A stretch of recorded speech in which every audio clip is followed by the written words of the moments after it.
Here today with Bronson Mack. He is the outreach manager for Southern Nevada Water Authority. We're going to walk through this journey about what it means for each one of us here in Nevada to do our effort to conserve, to make sure that we can continue to grow. Hi, I'm Bronson Mack, the outreach manager for the Southern Nevada Water Authority, and we're going to talk a little bit about what it takes to conserve water here in Southern Nevada and keep our economy vibrant. So you've been with SNWA for how long? Yeah, I've been with the Southern Nevada Water Authority for 23 years in the Public Services Department. That's primarily doing community outreach and community education with regards to water resources, water conservation, and I guess really all things water, including water infrastructure, which we don't think a lot about our water infrastructure, but just what a pivotal role that plays in, of course, delivering our water, but also making sure that it is reliably available to us every time we go and turn on that tap. Yeah, the water infrastructure. So in Henderson, they have this huge wash, right? That goes from, I guess, the old Las Vegas wash, and then everything goes down, flows underneath Lake Las Vegas, right? That's right. Doesn't go in it, goes underneath. That's right. And then back to Lake Mead. But there was a lot of infrastructure development on that wash. Yeah, the Las Vegas Wash is a 12-mile channel. Most of that is within the Clark County Wetlands Park. So there's a lot of recreational opportunities there for mountain biking and hiking and, of course, birding. Anybody who's interested in birds, they're very familiar with the Las Vegas Wash. But that is the kind of the final link in our watershed between our urban environment and Lake Mead. And it's also the conveyance for reclaiming water and sending all of our treated wastewater. Everything that we use indoors throughout the day all gets treated to near drinking water standards. We then return that water to Lake Mead through the Las Vegas Wash. And the wetlands within the wash help to polish that treated wastewater a little bit further before it makes its way into Lake Mead. But every gallon of our indoor water that we return back to Lake Mead allows us to draw another gallon out of the lake, and that doesn't count against our limited allocation of Colorado River water. You know, we get the smallest slice of the Colorado River pie, and our community-wide water reuse and water recycling allows us to stretch that water supply to be able to meet the needs of not only 2.3 million people, but also having unused water that we can bank and store for our future use. So this community-wide recycling of water that we do is unmatched. There isn't another community in the United States that is recycling water to the level that we are. In fact, the only area that we're really familiar with that does water recycling like we do is the country of Singapore. Really? Yeah. And going back to those wares that were built in that Las Vegas wash, right? And that was the focus, right? As much as we can put back in, we're going to be able to bank and withdraw from the lake. That's right. And those weirs that you talked about are low-lying dams that span across the wash. And it helps to slow the flow of the water within the wash, slow down that velocity. That then is better habitat for wildlife, also lets those wetland plants take root and do their job in soaking up some of the nutrients out of that water. And the key thing that it does is it prevents further erosion within the wash. Before we built those 22 weir structures in the Las Vegas Wash, the flows of the wash were carrying sediment all the way down to Lake Mead. And that was affecting the quality of the water in Lake Mead. So a 28-member committee was formed called the Las Vegas Wash Coordination Committee. And every municipality in Southern Nevada made investments to build those weirs and do bank lining protection along the wash. And that has really improved not only water quality in Lake Mead, but habitat, wildlife, and the overall sustainability of the Las Vegas Wash and its wetlands. And that habitat wildlife that's there now, like if you're out in Lake Las Vegas, you stand on that bridge that goes over the wash and you look towards the city, there's almost like a huge island of greenery and a bunch of birds go there. Was that anticipated? Was it anticipated that you would have that much greenery within the wash itself after building those weirs? Yeah, that was part of the focus and part of the objective, because before the weirs were constructed and with all of the erosion, the 22,000 acres of wetlands were reduced down to about 200 acres of wetlands. So that degradation that was happening in the wash through the 1960s and 70s and 80s and then up into the late 1990s really was having a significant impact, not just on water quality in Lake Mead, but also on that wildlife and those wetlands that we have at the wash. We don't have a lot of wetlands in southern Nevada and the wash, right? Yeah. So it's important that we protect those. And with that, we also have archaeological evidence that, early settlers that were coming through the Las Vegas Valley were stopping along the Las Vegas Wash because it was a source of water. The Springs Preserve is where water bubbled up out of the ground and formed the Las Vegas Creek. But ultimately, the Las Vegas Creek made its way all the way out to the Las Vegas Wash and connected with the Colorado River in Lake Mead. So there's evidence there of early settlers, and that's all because the water was there. And that's why we still see that greenery today. I mean, you can see it on Google Maps, that green band that basically connects our urban environment to Lake Mead. That's the Las Vegas Wash. Yeah, and so making sure that we're able to recycle as much as possible. I've been here in Las Vegas for about 20 years, and there's always been a big focus on the greenery, right? Getting away from the grass, all the grass that we have, and kind of conserving that. But it seems to me recently Clark County has almost taken a different perspective, recognizing how hot it is here in Las Vegas and talking about this heat island, saying, hey, we'll actually pay for a tree if you plant the tree. How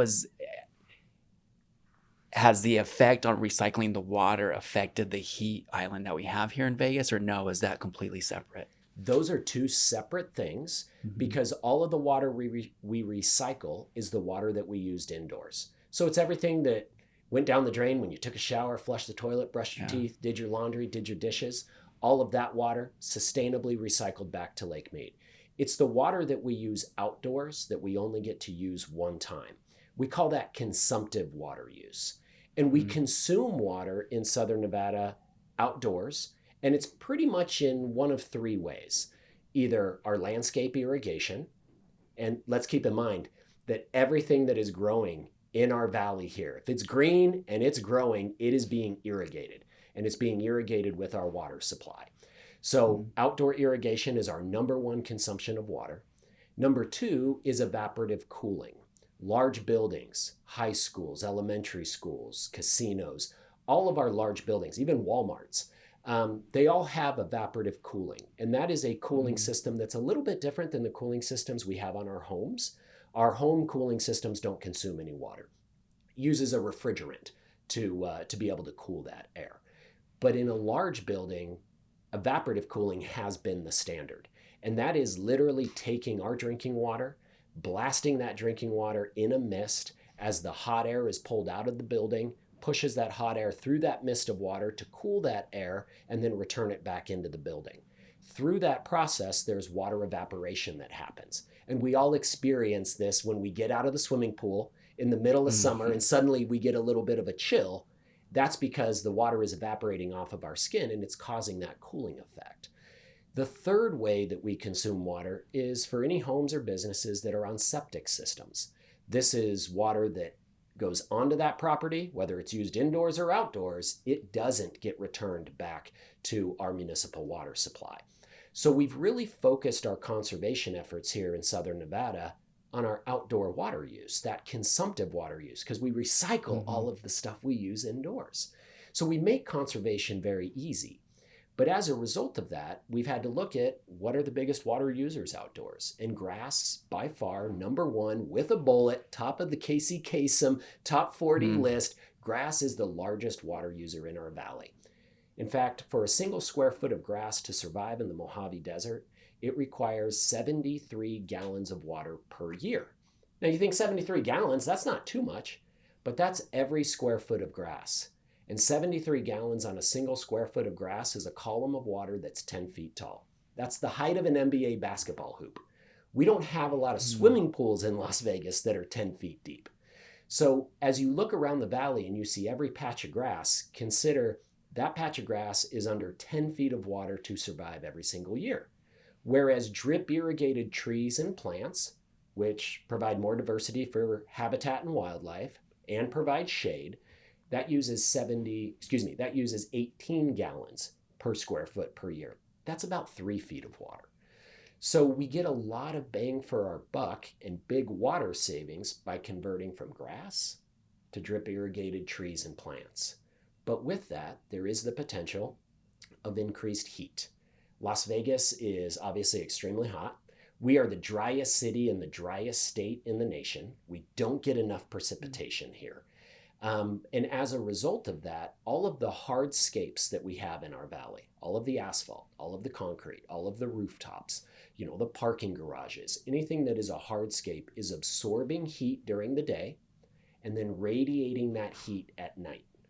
That causes our overnight temperatures to not get as low as they would get if Las Vegas didn't exist. And then we start the next day at a warmer temperature. It gets hotter faster, and then we sustain a higher temperature throughout the day. That's what's known as the urban heat island effect. And every community has to contend with the urban heat island effect. Some communities, however, have a lot of natural vegetation that helps to mitigate that. But if you look around the undeveloped areas of Las Vegas, it's a lot of creosote bush and four-wing saltbush and quail brush. We don't have a lot of naturally propagating trees in our valley, and that's because of the harsh environment that we live in. So as part of our turf conversion program, where we pay up to $3 a square foot to replace your grass with drip irrigated trees and plants, we have a requirement that you install trees and plants.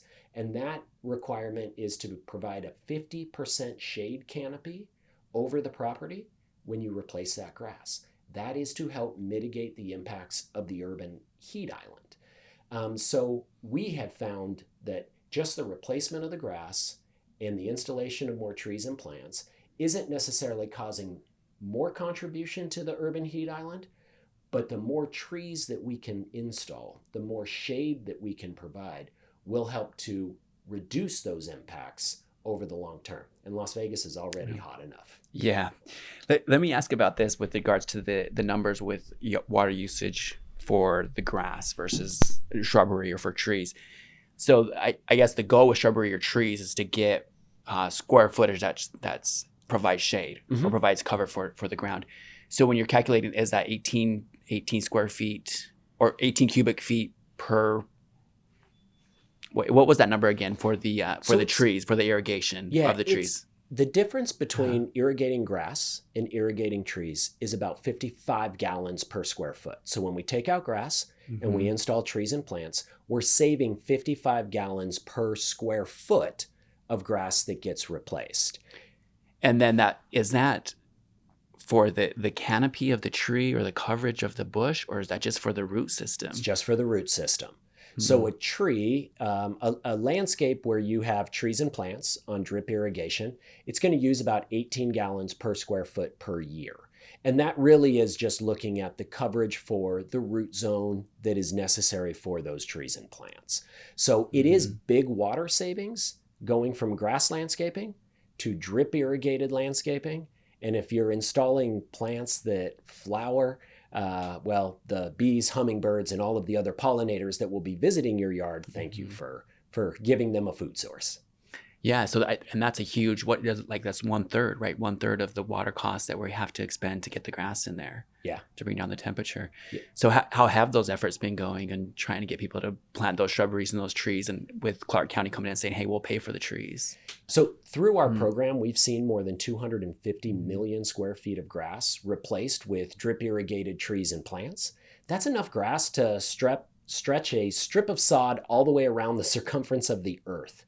So we used to be a community that was wall-to-wall carpeting with grass. And now we're a community that sees more grass in areas where people actually use it, like at parks or, schools, locations where it provides a public access. We don't all need our little plot of grass in our front yard because, let's face it, very few of us are kicking a soccer ball in our front yard. So that's the kind of grass that we think from the residential side is eligible to be replaced. On the commercial side, there really isn't a need for any grass in commercial developments.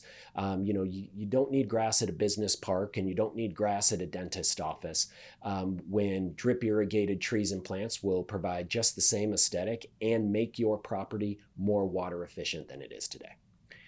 And so then the big question is, what about the golf courses, right? I mean, you have, you know, people have been here for generations. They've had their grass out in their front yard, right? They love having that greenery. Yeah. And they come in and, the authorities are saying, hey, take it out. And then they look across the street and there's this huge golf course. Huge golf course. Yeah. The golf courses have been really good partners in water conservation. Again, you're talking about an industry that was wall-to-wall carpeting with grass, even outside of the playing areas. And we have seen golf courses in Southern Nevada shift over the past 20 years to being more desert-style golf courses. All golf courses are on a water budget. So they have a limited amount of water that they're allowed to use each year to maintain their grass and their landscaping. And many of those golf courses have worked to reduce the amount of grass that is outside of the playing area, make those areas more water efficient with drip irrigated trees and plants. That hasn't affected the play of golf, but it has allowed golf courses to repurpose their limited water budget to be applied only to those playing areas, and makes golf courses much more water efficient today than they were 20 years ago. So golf courses have been good partners with us, and in fact, they've removed the equivalent of 9 professionally sized golf courses just by taking grass out of the non-playing areas. So they have become much more water efficient recreational opportunities than they were 20 years ago, and they're on a water budget. Yeah, and that's great. Like they've come to the table. They recognized, that we have a limited amount of water out here, and that they're willing to work with you guys. And so, then coming back to the issue, like, do we really have a limited amount of water? Because what is it, 70%, more than 70% of the earth is covered with water, right? And we know other countries do, take the salt out of the ocean water and then use that. You bet. Like, why isn't Southern Nevada or the Southwest of the United States not doing that, knowing that we have that huge Pacific Ocean just right there? Is it regulations? What is it? Well, there's a couple of things. One, obviously, Las Vegas is challenged. We don't have a coastline, so we would need to have a willing partner. And I think that's evident, right? I'm not obviously making any profound statement there, but we would need to have a willing partner. We certainly have had conversations with the country of Mexico. We've actually gone and identified locations that would be suitable for desalination facilities south of the border. We do see some desalination taking place in California as well. In fact, one of the biggest desal facilities in California is in Carlsbad in the North County of San Diego area. I believe that facility can produce up to 25 million gallons a day. Our treatment facilities, the water we're taking out of Lake Mead and treating at our treatment facilities, have the capacity to produce 900 million gallons of water per day. So there is a bit of a disparity between the sizing of a desal facility in order to meet the full water needs of Southern Nevada. But we believe pretty firmly that desalination is going to be part of our water resource plan at some point in the future. It will be probably some of the most expensive water that we will have in the water portfolio. So the efforts have been made to shore up water inefficiencies here locally, improve our overall water conservation efforts, because that is a more durable and more direct benefit to the community at a lower cost than going out and finding new water resources today. But again, desal may very well be part of our water resource picture in the future. And so why Mexico instead of California? Does it come back to cost? Well, it comes back to cost, and it also comes back to will. California has been very challenged in getting approvals from the California Coastal Commission for desalination facilities. The same folks that built the Poseidon facility in Carlsbad, California, just a year or so ago were denied a permit to build a similar facility in Orange County. So, there's been pushback within the state of California to support desalination. And I think that's some of the hurdles that need to be addressed and resolved before we see any kind of large scale desalination taking place in California.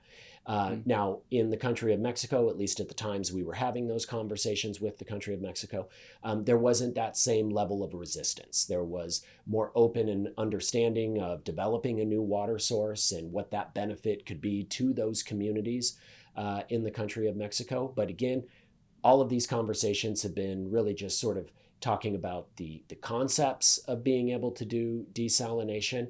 And I think, we still have a lot of opportunity to improve water efficiency, whether that's in California or within the agricultural sector, within Arizona, even right here in Las Vegas, that will help ensure that, our water demands do not surpass our water supplies. Yeah, and getting back to that, that's interesting. You think we can still do more here within Las Vegas? I don't know if this number is correct. Upwards of like 99% of the water that goes out of our faucets in our home is recycled. That's right. That's through the Las Vegas wash, like we talked about. That's an amazing number, though. So that's like a perpetual motion machine. Our indoor water use is in this closed loop system where we're able to use it, treat it, return it to Lake Mead, bring it back through the drinking water treatment process, bring it into the valley, use it, treat it, return it back to Lake Mead. That's just a perpetual motion machine. Where I think Las Vegas has more opportunity to conserve are within a lot of the policies and practices that we've already put forth. We have a lot of opportunity in the evaporative cooling space to retrofit evaporative cooling units as they begin to age out and need replacement, moving to more hybrid types of technology that use much less water, or even technologies that use no water at all. We have a great example of a data center in North Las Vegas that was recently built. It's called Nova. And Nova's data center utilizes an advanced cooling technology that doesn't consume any water. And data centers are a big water user. I mean, we don't realize just how water intensive our smartphones are, right? When you're using an app, when you're searching the internet, you're pulling information from a data center. And inside that data center, there is a lot of heat. And in order to keep the heat down so that those data centers can operate, they require constant cooling. And evaporative cooling is really kind of the base cooling that is used in a lot of data centers. So it's very water intensive. Being able to just take one industry and shift from a water-intensive evaporative cooling over to a dry cooling or a hybrid cooling system, we're talking about saving hundreds of millions, if not billions of gallons of water every single year. So there's still a lot of opportunity for us to shore up our water efficiency here in Southern Nevada. Tackling that next industry with regards to the evaporative cooling, how is that going to be done? With regulations, or again, like kind of partnering up with these large commercial entities like you did with golf courses? Yeah, great question. So one of the key things that we have done is there is currently a moratorium within this valley on installing any new evaporative cooling. So what that means is any new development that happens in Las Vegas is not going to be using evaporative cooling. So that really takes care of new development going forward. So now we need to look at the development that we already have and how can we incentivize those property owners to make additional investments in their cooling systems. And we do that through the Water Efficient Technologies program. And that program helps to provide funding to a business or a property owner that is going to make that investment and make that change from water-intensive hybrid cool or water-intensive evaporative cooling over to something that's more modernized, like a hybrid or a no-water system. So there's financial incentives that can be provided to those property owners, help to offset that cost. And then ultimately, those property owners are going to benefit down the road in having lower water bills over the long term, and that return on their investment that they made will come back to them. So that's really the way we've done it. We've got the regulatory pieces in place already, and now it's a matter of just continuing to incentivize those existing evaporative cooling units. How long do you think that's going to take? I mean, you see the efforts that have been taking place over the past 20 years, and definitely the greenery has reduced throughout the valley. How is it going to take to then shift from the evaporative cooling? Yeah, it's going to take decades to do that. We're already seeing some property owners. I mean, the Bellagio just took on a very large evaporative cooling upgrade at their facility to make their facility more water efficient and their evaporative cooling unit more water efficient. And so we'll see that as properties have to make more investments in their evaporative cooling units, whether that's when they need to be replaced, they need to be upgraded. they will then be making the decisions as far as what investment makes the most sense for them. Does it make sense for them to continue investing in an outdated technology, or does it make sense for them to take some of our incentives, financial incentives, commingle that with their own financial resources and do something a little bit different and upgrade their entire unit? So that'll take decades to occur, but with each and every one that happens, that is water savings that benefits you, me, and everybody else that lives in Southern Nevada. Yeah, right. And it provides for more growth within the community as well, right? Well, it certainly can provide for more economic activity. Las Vegas is a town that continues to reinvent itself. We complain a lot about seeing the orange cones out in the road and having to go through the cone zones. But that really is a sign of investment that is happening in our community. That is a sign of a strong economy that we have here. And we all benefit from that strong economy, whether it's your job today or maybe a job for your kids as they graduate from UNLV and enter into the workforce. I think all of us would like to have our children stick around in the communities that we live in as we age and retire. And so that's important that we keep our economy viable. And part of that includes allowing industries to come into Las Vegas and have new jobs for people. But we have a process as those new industries do come into Las Vegas where we work with our economic development community in order to evaluate each of those new opportunities coming to Las Vegas, ensuring that they are a good water fit for our community. What we don't want is a new industry coming in that consumes a whole lot of water and begins to drain our water resources while only providing jobs for 30 or 40 people, right? We want to make sure that new industries coming to Las Vegas are providing economic opportunity for a diverse number of our residents, but also doing so in a water smart way. So we've got processes in place to be able to help do that as well. When I moved here about 20 years ago, there was a lot of talk about bringing water from up north, I guess the middle of the state almost. Correct. And there was a big battle, and I don't think the pipeline ever got built to bring Correct. the water down here. What about bringing water from the Mississippi? Yeah, so we hear that a lot. We should tap the Mississippi, we should tap the Columbia. We've been heard even more, I guess, surgical approaches where you could just tap the floodwaters of the Mississippi, right? Bring that water across.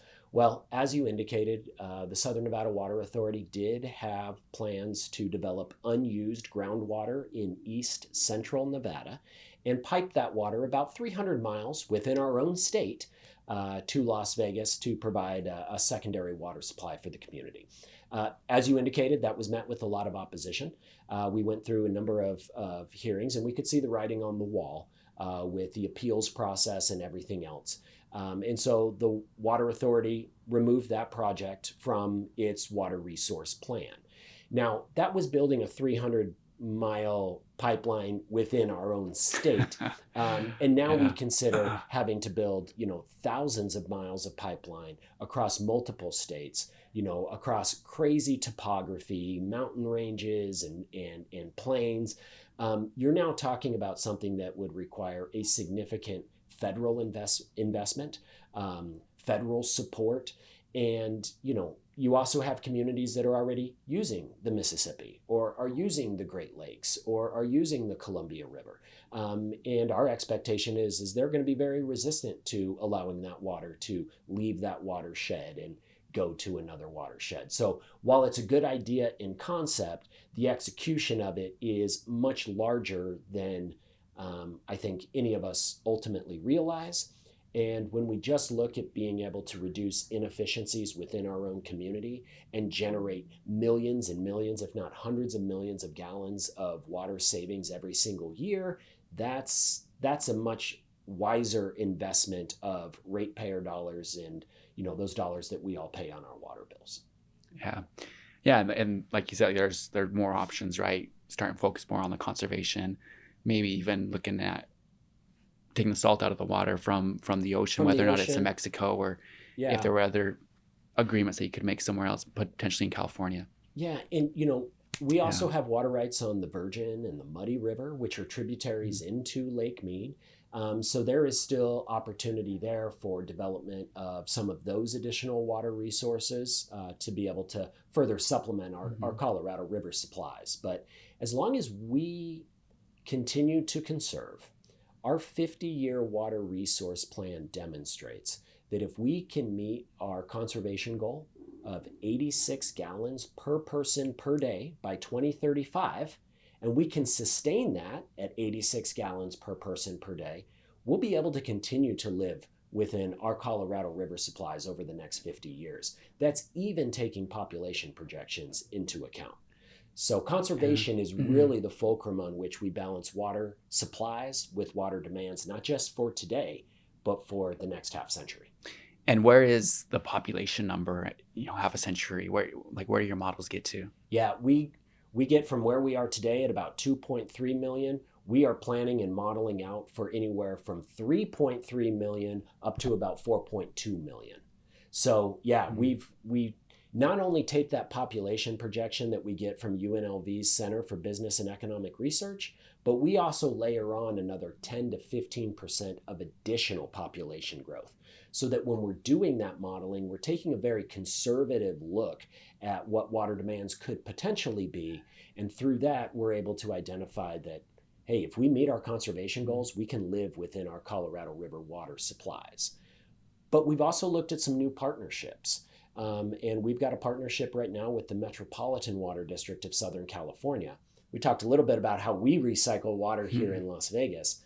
They're going to be doing the same thing in LA. Right now, treated wastewater in Los Angeles is discharged out to the ocean. They don't get to use it again. They do some reclamation of water, and they use it for irrigation of landscaping along freeways and things like that, but not to the scale that we do here. And Los Angeles is changing that. Under their Pure Water project, which is a multi-billion-dollar project, they're going to take their treated wastewater, treat it to a higher standard, move that across the Los Angeles metro area, and inject it into the aquifer, where they'll be able to recover it and use it again. We're an investor in that project, this multi-billion-dollar project. And for our investment, we're going to get a share of that water. But rather than pipe and pump that water from LA to Las Vegas, we're going to exchange it. And Los Angeles will use our share of that water locally, and we'll take a like amount, a like share, out of their Colorado River allocation, which we'll access from intake number 3 and the low lake level pumping station at Lake Mead. We don't have to install any additional infrastructure to do that. And that's the kind of partnership and augmentation and sort of trading that we see as being, another option for us in the future. And that's going to increase our water supply out of Lake Mead by about 10%. And when we take that 10% and we put that back through our water reuse and our water recycling here, that 10% grows exponentially in our ability to be able to use that water. Because we're pulling out 10%, whether or not annually, right? And then that you're saying that just builds up. So 10%, if we're pulling out 10%, an additional 10% every year, we're increasing by almost 100%. Yeah, and we get 300,000 acre feet of water from the Colorado River. 300,000 acre feet. California gets 4.4 million acre feet of water. We get the smallest slice of the Colorado River pie.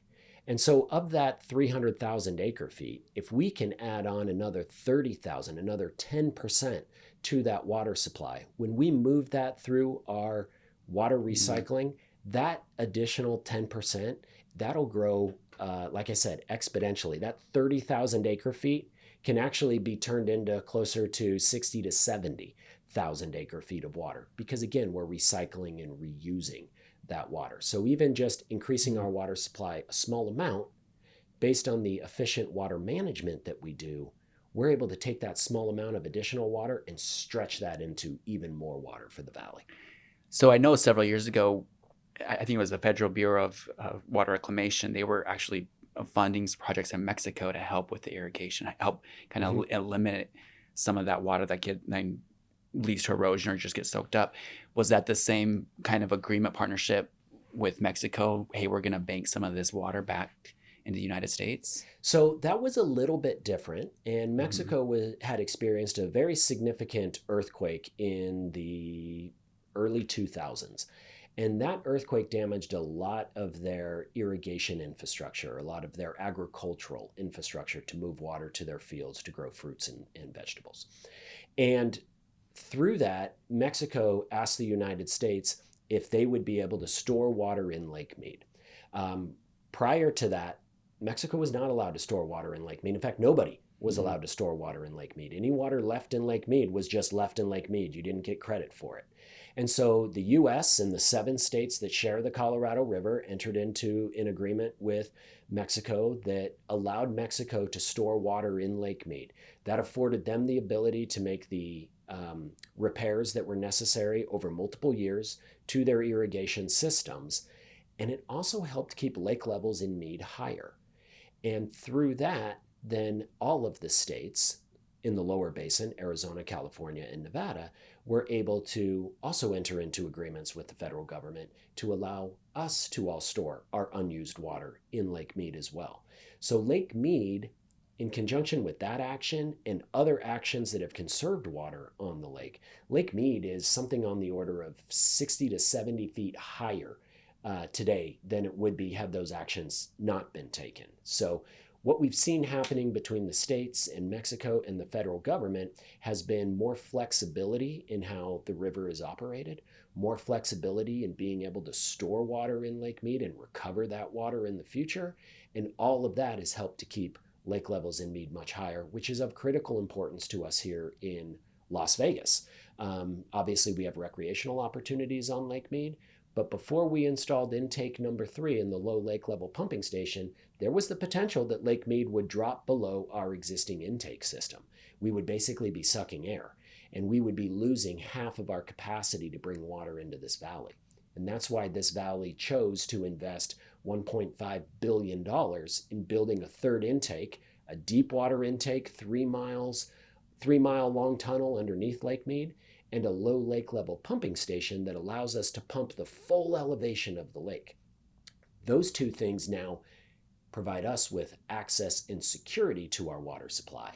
Even if Lake Mead falls to dead pool, which is at about elevation 900, and that's the point at which no water passes through Hoover Dam to meet downstream water demands in Arizona, California, or in Mexico.